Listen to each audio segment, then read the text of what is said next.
we're talking about the schedule, buddy, right? Yeah. What was your first glance, your first thought? Jordan, I'm going to take you back Oh, to April or May of 2000. I don't know which month. And Jim Haslett was the head coach of the Saints. I was on that team, and the schedule came out. And I'll never forget when the schedule came out, it was shown to us like in the team, whatever it was shown that night. However, it wasn't the big thing that it is now. And we had a team meeting the next morning. And Jake Reed, longtime receiver who came from the Minnesota Vikings, who played with Chris Carter, Randy Moss, and Jake was very successful. And he got up and he said, guys, he said, the schedule came out. He said, let me tell you, it was the first thing I noticed. He said, we have a lot of games at 1 and at 4. We have nothing at 8 o'clock at night. And he got truly pissed. And he said, this is why we play the game. We play for these night games. He said, that ought to tell you what the NFL thinks about us. They don't respect us. And I was so young at that time and impressionable and didn't truly understand, but he had come from Minnesota where they were in all the big games and things like that. And so that's something, when this came out and I looked at it, and the first thing I looked at, I'm like, 1 and 4. Now, don't get me wrong, games can get flexed now. It couldn't get flexed way back then. But that's something that there's not a lot of respect around the NFL with Carolina. And I get it. There was 2 wins last year. But I know if I'm one of the players on the team, I'm not happy about it. And that's just something that you just quietly just kind of put in your backpack and say, all right, this is what people think about us. We're gonna change the narrative about the Carolina Panthers. That's the first thing that well, came in my mind, Jordan. I'll be very honest. I love hearing that. And you said that we were going to be under the radar when we were talking about the off-season stuff and all that, and this just screams more of the same. So, I'll come at it from another angle. Maybe the established routine and the consistency of this schedule is going to be great for a first-year head coach and for Bryce Young and company. Just getting on a roll. And as you said, things can be flexed. The final game at Atlanta to be determined. That's always, they save those for playoff implications and whatnot. And what a better place to end the season if hopefully there is playoff implications on the line when we get to there. I love the opener too. It's like an awesome division sandwich. Open up at New Orleans and finish up at Atlanta. I mean, those are venues that since the NFC South was established have just always had good football games and fun places to play. So, and then the home opener against the Chargers, I think that's a nice, not comfortable. I mean, they're going to be a big team, but they got a new head coach as well with Harbaugh, and they got to come all the way across the country. So as you look at it, there's the travel. Go to Vegas, the Denver, Munich, Germany. Jake, which is a game. Do you know what you're doing? Are you calling that game?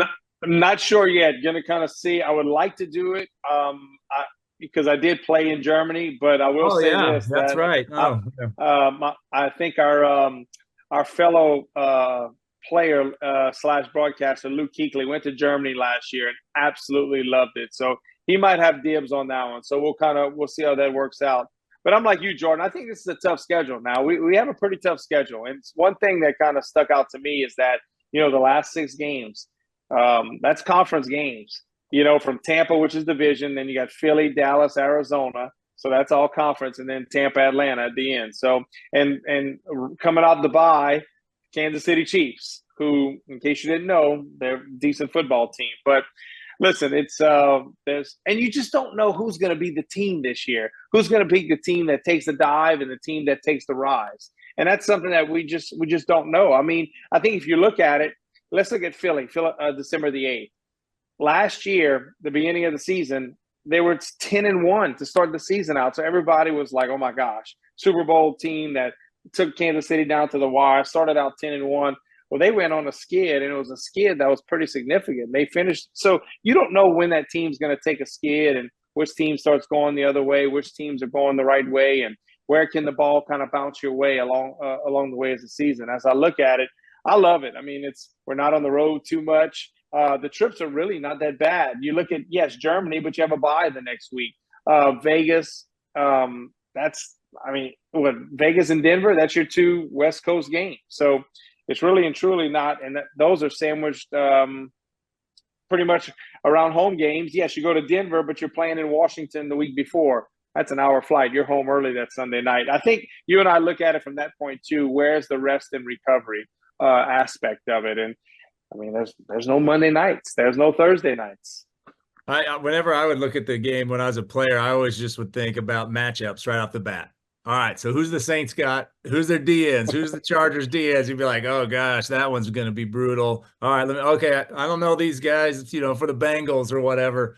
So it's funny when you think about that. When you were a quarterback and you look at the schedule, were you thinking, all right, what D coordinator is that? What's their secondary? What am I facing? No, the first thing I did was look at the end of the season.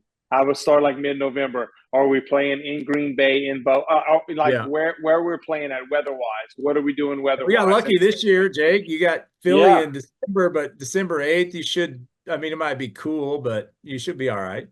No, exactly. So everything is actually pretty good. I mean, Christmas. Jake, home for Christmas and home for Thanksgiving. So maybe the league does like us. They might maybe that's the reward for not putting us on prime time. Those Panthers are family guys. They want to be home. They don't got a prime time, but let's let them have the holidays full of visitors for these guys. All right, let's do that. Well, okay. So as you look at it, Jordan, we play well this season. The NFL loves to put the big markets on TV. There's Philly and Dallas, December 8th and 15th. Could that be a flex type of situation? We don't know how that's all going to play out. So we'll see. Well, I think there's, as of now, we're undefeated. It's a little too early. It's a little too early to throw our projections out there for how we're going to end up this season, Jake. But nothing says to me, like, we don't have any 3 road games on. We don't have 3 in a row road games. We're balanced out pretty dang well. Vegas Raiders, I'm still in season, so I won't be able to come to that one. That's going to be super fun. I mean, if you're a Panther fan, there's some pretty cool opportunities to travel, cheer your team on, go with Luke Kuechly, evidently, to Munich. Who knows if that's going to happen? But those international games, I did the last one the Panthers played in England. And we played Tampa and we destroyed them. Oh, dude, it's so funny. You go to the game and it's just random jerseys. Like, what if there was soccer's bigger here, but if they don't, a lot of those fans they're just cheering for football.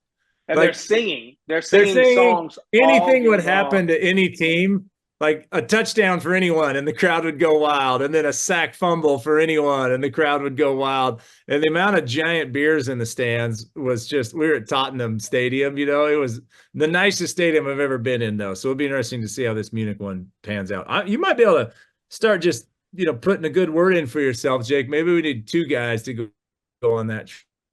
Bad for you. Yeah, we'll see. We'll see how it all shakes out. But no, man, it's I get excited.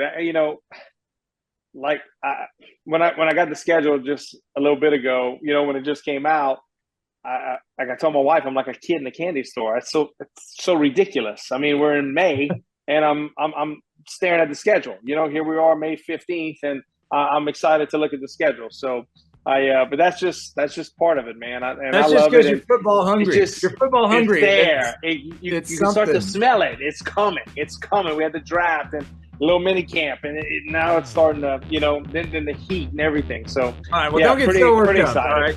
Don't get too worked up. It's only May, Jake. Don't get too worked up. It's a marathon, not a sprint. All right.